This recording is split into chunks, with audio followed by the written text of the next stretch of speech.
Hello, and welcome back to another Mart Dev Log. In this patch, I tried out the built-in pathfinding system in Godot, and worked on improving the user interface elements of the game. So let's get right into it. First up, the Godot pathfinding system. After putting so much time into building my own pathfinder in the last patch, I was really curious to try using the Godot pathfinding system to see what kind of a difference it would make in my project. Fortunately, there are some really great tutorials online that demonstrate how to get started with the Godot pathfinding system. First, you create your map layout. It's important to get this as finished as possible because your map layout is going to affect the next setup step, which is the navigation mesh. Using the navigation mesh 2D node, you draw shapes on your map that tell the game which areas your navigation agents can walk on. There are a lot of ways to set this up. The way that worked best for me was to draw a large square around the walkable map bounds, ignoring the obstacles in the middle. Then use the polygon 2D node under the navigation mesh node to cut holes around the obstacles in the middle of the map. This saves you from trying to create a ton of oddly shaped pieces that will fit together as you work your way through the map. A huge time saver in my opinion. Make sure you don't forget to press bake after changing the nav mesh. When I created my own pathfinding system, using a nav mesh was something I wanted to avoid. The thought of drawing a bunch of polygons all over the place and having to update it anytime that I decide to change my map really intimidated me at first. But after trying it out, I can say it's really not that bad. Also, the performance benefits of using the Godot pathfinding system were huge. It blew my implementation away.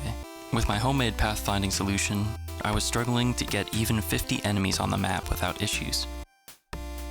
Now with the Godot navigation system implemented into my game, getting that many enemies into the game was easy, and the game ran much better than before. Even pushing it to 100, everything was completely smooth. At 200, I started noticing a little bit, and at 300, the game was definitely struggling.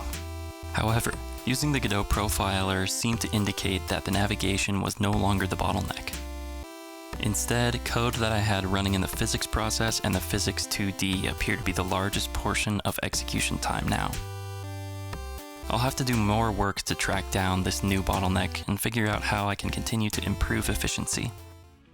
After these discoveries, I don't think I can reasonably return to my homemade pathfinding system at the level of knowledge or experience that I have with programming. I'm definitely happy with the improvements brought with the Godot navigation, and I plan to continue exploring the topic. Hopefully getting more familiar will help me understand how to write better code of my own in the future. The second area of focus for this round of improvements was the user interface. Before, I was using some very basic components, and I was only focused on getting it to actually work. Now that a bit of a structure for the scene flow and the user interface has been put together, I felt that it was a good time to move on to making it look better. A big part of this was just experimenting in Sprite. I would draw some new pixel art, export it, bring it into Godot, and play with adding it to the scene.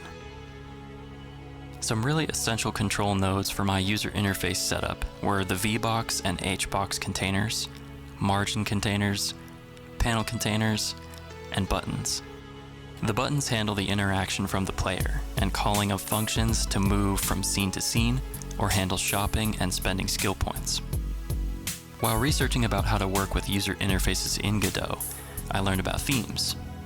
Themes allow you to set a default look for different kinds of control nodes. This helps save a lot of time because you don't have to set each node directly. It also makes updating your UI much easier. You can just update the theme and the change will be reflected across every node that uses that theme. Another great time saver that simplifies the development process is the Access as Unique Name feature. This will give the desired node a unique access name, which will allow you to target it from any point in the code without writing a long path. This is also helpful while you're still designing a scene.